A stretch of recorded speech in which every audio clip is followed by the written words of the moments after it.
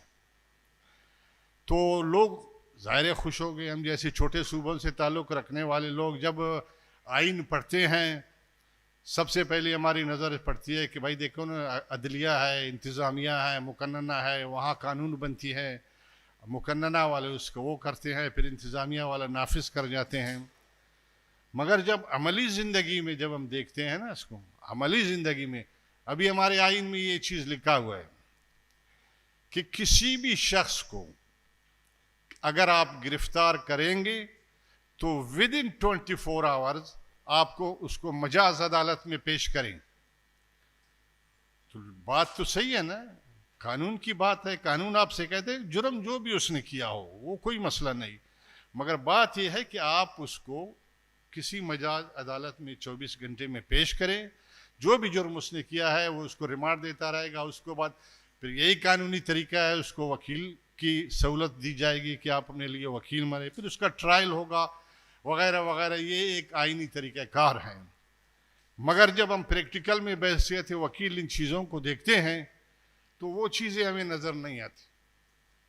تو لوگ پھر مایوس ہو جاتے ہیں کہ آئین میں جو یہ آرٹیکل 8 سے 28 تک یہ چیزیں لکھی ہوئے، ان کا لکھنا تو فضول ہے، پھر بے مقصد جیسی بات ہے. لوگ مایوس ہوتے ہیں، سوالات پوچھتے ہیں ہم سے.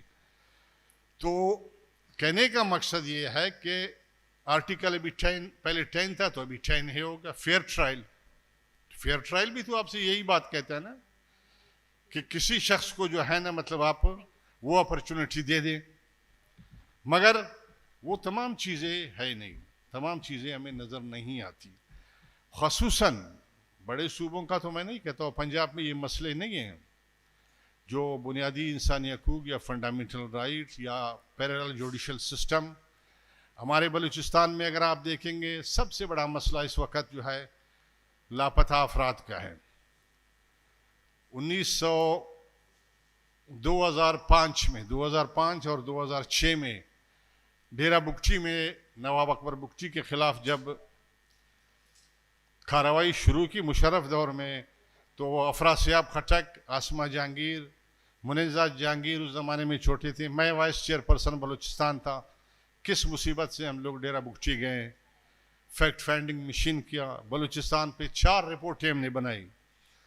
مگر ہم نے اپنے طور پہ یہ محسوس کر لیا کہ ہم جتنے بھی کوشش کر رہے ہیں، دن بدن جتنی بھی ہماری کوششیں ہو رہی ہیں، وہ بہتری کے بجائے دن بدن حالات خراب ہوتے جا رہے ہیں.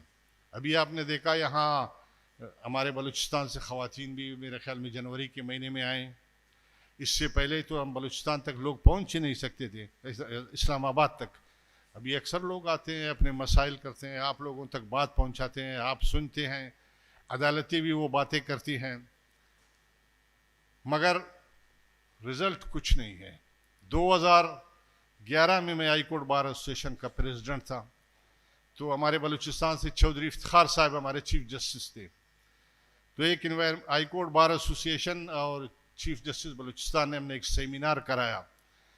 تو چودھری صاحب وہاں تشریف لائے. میں نے کہا چودھری صاحب آپ ہر جگہ گھومتے پھرتے ہیں کہ یہ مسئلہ ایسا ہوا، یہ مسئلہ ایسا ہوا، یہ بلوچستان میں لاپتہ افراد کے کیس کو آپ کیوں نہیں چلاتے ہیں؟ تو چودھری صاحب نے مطلب president Balochistan high court versus federation of Pakistan 3 سال تک اس نے یہ کیس چلایا. ہم نے ڈیفینڈ کیا.